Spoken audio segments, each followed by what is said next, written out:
Hello और आज के इस एक्सप्लेनर में आपका स्वागत है।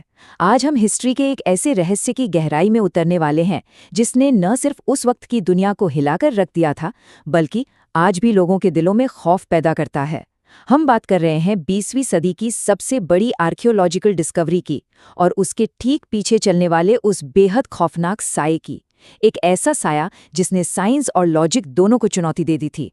तो चलिए इस सफर पर निकलते हैं और देखते हैं कि आखिर उस रेत के नीचे असल में क्या छिपा था।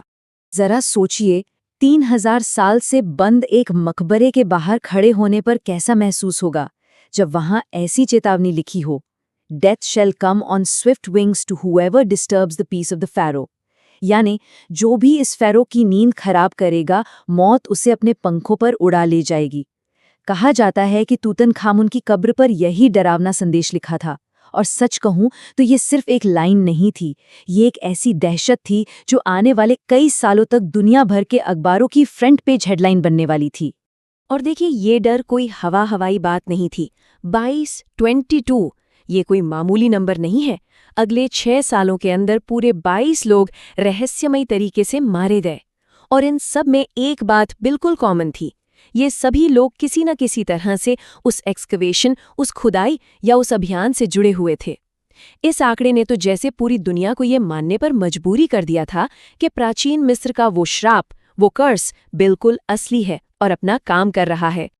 ओके, तो चलिए जरा इस पूरी टाइमलाइन को ट्रेस करते हैं। नवंबर 1922 में चीजें सच में बहुत तेजी से घटीं। ब्रिटिश आर्कियोलॉजिस्ट हार्वर्ड कार्टर के पास ये बिल्कुल आखिरी मौका था क्योंकि उनकी फंडिंग लगभग खत्म होने वाली थी। 4 नवंबर को उन्हें अचानक रेत में एक सीढ़ी मिलती है।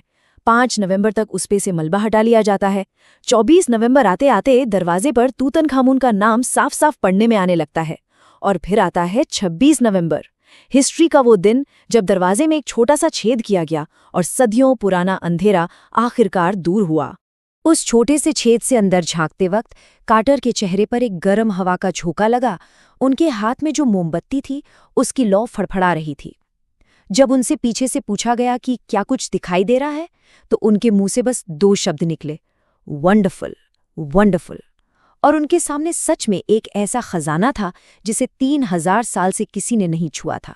लगभग 5400 अनमोल चीजें, अंतरिक्ष से गिरे उल्कापिंड यानी मीटियोराइट से बना एक खंजर और सबसे खास 10 किलो का सॉलिड गोल्ड डेथ मास्क। सब कुछ ठीक वैसा ही था जैसा सदियों पहले राजा को दफनाते वक्त रखा गया था। लेकिन जैसे ही ये अनबिलीवेबल खजाना सामने आया, कुछ बहुत ही अजीब और डरावनी चीजें शुरू हो गईं। हार्वर्ड कार्टर ने एक छोटी सी सुनहरी कैनरी चिड़िया पाली हुई थी। डिस्कवरी के कुछ ही दिन बाद कार्टर के घर से एक जोर की चीख सुनाई दी।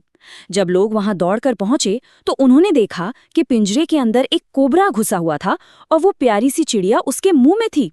अब प्राचीन मिस्र में कोबरा को रॉयल फैमिली और फेरो की ताकत का एक बेहद शक्तिशाली प्रतीक माना जाता था। लोकल लोगों के लिए ये बिल्कुल एक क्लियर सिग्नल था, मरे हुए राजा के रक्षक ने आखिरकार अपना बदला लेना शुरू कर दिया है। और बस यहीं से शुरू हुआ मौत का वो सिलसिला जिसकी सबसे पहली शिकार बने इस पूरे अभियान के मेन फंडर लॉर्ड कार्नारवॉन। उनकी मौत का सीक्वेंस जरा ध्यान से सुनिए, आपको खुद लगेगा कि ये कितना अजीब और अनलकी था। पहले उनके चेहरे पर एक मच्छर ने काटा, ठीक है, आम बात है। लेकिन अगले दिन शेविंग करते वक्त गलती से उस दाने पर ब्लेड लग गया। फिर मिस्र की उस तेज गर्मी में एक मक्खी उस खुले हुए घाव पर बैठ गई जिसकी वजह से एक भयंकर इन्फेक्शन फैल गया और आखिरकार एक तेज बुखार ने उनकी जान ले ली।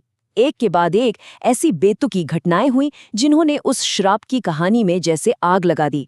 फिर आती है 5 अप्रैल 1923 की रात, कायरा का कॉन्टिनेंटल होटल। रात के ठीक 1:55 पर लॉर्ड कार्नारवॉन अपनी आखिरी सांस लेते हैं।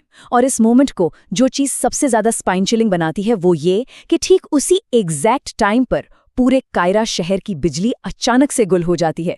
पूरा का पूरा शहर घुप अंधेरे में डूब जाता है। और सुनिए, सिर्फ इतना ही नहीं, हजारों मील दूर इंग्लैंड में उनकी पालतू कुतियां अचानक जोर जोर से रोने लगती है और उसी रात वो भी दम तोड़ देती है। सोचिए, 1920 के मीडिया के लिए तो ये किसी सस्पेंस थ्रिलर फिल्म से कम नहीं था। लेकिन इस अफवाह की आग में असली घी का काम किया 1926 की एक चौंका देने वाली डिस्कवरी ने। जब उस 3000 साल पुरानी मम्मी की ऑटोप्सी चल रही थी तो डॉक्टर डगलस डेरी को मम्मी के गाल पर एक गोल निशान दिखाई दिया और ये दोस्तों कोई आम निशान नहीं था। ये निशान ठीक उसी जगह पर था जहां लॉर्ड कार्नारवॉन को उस मच्छर ने काटा था। बिल्कुल वही गाल, वही जगह। कहाँ एक 3000 साल पुरानी मम्मी और कहाँ एक जिंदा इंसान के चेहरे पर बिल्कुल एक जैसा निशान। इस खबर के आते ही दुनिया भर के अखबार पगला गए और उस श्राप की खौफनाक कहानियां हर जगह छपने लगी। तो यहाँ सबसे अहम सवाल ये उठता है कि इन तमाम रहस्यमयी और सुपरनैचुरल बातों के बीच सच्चाई क्या थी? इस श्राप के शोर में वो असली इंसान तो जैसे कहीं खोए गया था। तो आइए जरा उस इल्यूजन से बाहर निकलते हैं और जानते हैं कि आखिर ये जिसे बॉय किंग कहा जाता था वो असल में था कौन, उसकी रियलिटी क्या थी। और रियलिटी किसी श्राप से कई ज्यादा दुख देने वाली थी। दरअसल प्राचीन मिस्र की रॉयल फैमिलीज में इनब्रीडिंग यानी करीबी रिश्तेदारों के बीच शादी करने का चलन था। तूतन खामून के माता पिता भी असल में भाई बहन थे। इस जेनेटिक्स की वजह से तूतन खामून कोई बहुत ताकतवर या डरावना राजा नहीं था, बल्कि वो एक बेहद कमजोर और बीमार टीनेजर था। उस बेचारे को क्लब फुट नाम की बीमारी थी, जिसका मतलब है वो बिना सहारे के चल तक नहीं सकता था। यही वजह है कि उसकी कब्र में 130 वॉकिंग स्टिक्स मिली थी। इसके अलावा उसे कोहलर डिजीज जैसी दर्दनाक हड्डी की बीमारी और सीवियर मलेरिया भी था। उसकी मौत किसी युद्ध में नहीं, बल्कि इन्हीं सब बीमारियों के एक साथ हमला करने की वजह से हुई थी। अब इस स्लाइड में जो हम देखने वाले हैं वो शायद इस पूरी कहानी का सबसे दिलचस्प हिस्सा है। जिस खौफनाक चेतावनी से हमने बात शुरू की थी ना कि death shall come on swift wings, पता है सच क्या है? वो वार्निंग टूम्ब में कहीं थी ही नहीं। जी हाँ, जिस मिट्टी की तख्ती पर वो श्राप लिखे होने का दावा किया गया था वो दरअसल कभी मिली ही नहीं। ये पूरी तरह से एक न्यूज़पेपर रिपोर्टर के दिमाग की उपज थी। बाद में एक्सकवेशन टीम के एक मेंबर ने कबूल भी किया कि जब पत्रकारों ने उनसे इस श्राप के बारे में पूछा तो उन्होंने मना करने के बजाय बस हल्के से मुस्कुरा दिया। और उनकी उसी एक खामोश मुस्कान ने दुनिया के सबसे मशहूर श्राप को जन्म दे दिया। फिर सवाल उठता है कि अगर श्राप नहीं था तो उन 22 लोगों की मौत कैसे हुई? इसका साइंटिफिक रीजन बहुत सालों बाद 1963 में काहिरा यूनिवर्सिटी के डॉक्टर एज़ेदीन ताहा ने ढूंढ निकाला। उन्होंने डिस्कवर किया कि उन प्राचीन मकबरों के अंदर एस्परजिलस नाइगर नाम का एक फंगस था जो हजारों सालों से वहां जिंदा था। जैसे ही लोगों ने उस बंद कब्र में कदम रखा, वो इस फंगस के कांटेक्ट में आ गए, जिससे उनके रेस्पिरेटरी सिस्टम में बहुत ही सिवियर स्वेलिंग यानी सूजन आ गई। और सबसे हैरानी की बात जानते हैं क्या है? इस सो कॉल्ड सुपरनैचुरल श्राप को उस दौर की आम एंटीबायोटिक से बहुत आराम से ठीक किया जा सकता था। चलिए अब जरा इन मिथ और साइंस को आमने सामने रखकर देखते हैं। पहली बात, 1920 के कायरा में बिजली का अचानक चला जाना एक आम बात थी। इसमें कुछ भी भूत प्रेत जैसा नहीं था। और उस कुतिया की मौत, उसका टाइम जरा चेक करते हैं। उस कुतिया की मौत इंग्लैंड में सुबह 4 बजे हुई थी, जबकि लॉर्ड कार्नारवॉन की मौत कायरा के हिसाब से रात 1:55 पे हुई थी। टाइम जोन का डिफरेंस अगर आप लगाएंगे तो ये साफ हो जाता है कि दोनों मौत एक ही वक्त पर नहीं हुई, और बाकी जो मौत हुई वो भी किसी न किसी प्री एग्जिस्टिंग बीमारी की वजह से हुई थी। याद रखिए 1923 तक पेनिसिलिन की खोज तक नहीं हुई थी, तो एक छोटा सा इंसेक्ट बाइट भी उस वक्त जानलेवा बन सकता था। एक और बड़ा ही चौंकाने वाला स्टैटिस्टिक मैं यहाँ शेयर करना चाहूंगी। एक बहुत मशहूर इन्वेस्टिगेटर थे जेम्स रैंडी। जब उन्होंने इन सभी सो कॉल्ड श्रापित लोगों की मौत की एवरेज एज कैलकुलेट की तो जानते हैं रिजल्ट क्या आया? 73 ईयर्स। अब जरा सोचने वाली बात है, ये नंबर उस जमाने की एवरेज लाइफ एक्सपेक्टेंसी से कहीं ज्यादा था। यानी अगर वहां सच में कोई श्राप था भी तो वो लोगों की जान लेने के बजाय उन्हें एक लंबा और हेल्दी जीवन दे रहा था। और इस मिथ की सबसे बड़ी विडंबना यानी आयरनी तो ये थी कि जो लोग इस श्राप के सबसे मेन टारगेट होने चाहिए थे वो सबसे ज्यादा साल तक जिंदा रहे। लेडी एवेलिन, जो टूम में सबसे पहले एंटर करने वाले लोगों में से एक थी, उनकी डेथ 1980 में 78 साल की उम्र में हुई। और डॉक्टर डगलस डेरे, जिन्होंने उस मम्मी को अपने हाथों से खोला और उसकी ऑटोप्सी की, वो 87 ईयर्स तक जिए। ये आंकड़े अपने आप में इस बात का सबूत है कि मौत के उस श्राप का रियलिटी से कोई लेना देना नहीं था।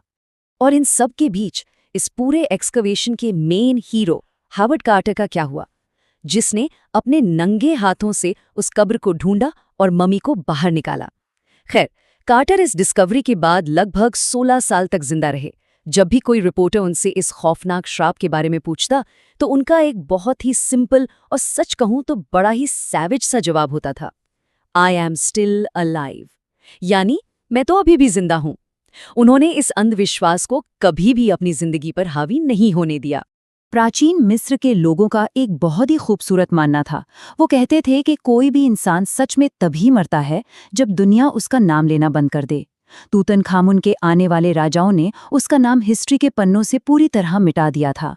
3000 साल तक दुनिया उसे भुला चुकी थी, लेकिन हावर्ड कार्टर की उस एक डिस्कवरी ने एक बीमार, भुला दिए गए टीनेजर को हिस्ट्री का सबसे मशहूर फेरो बना दिया।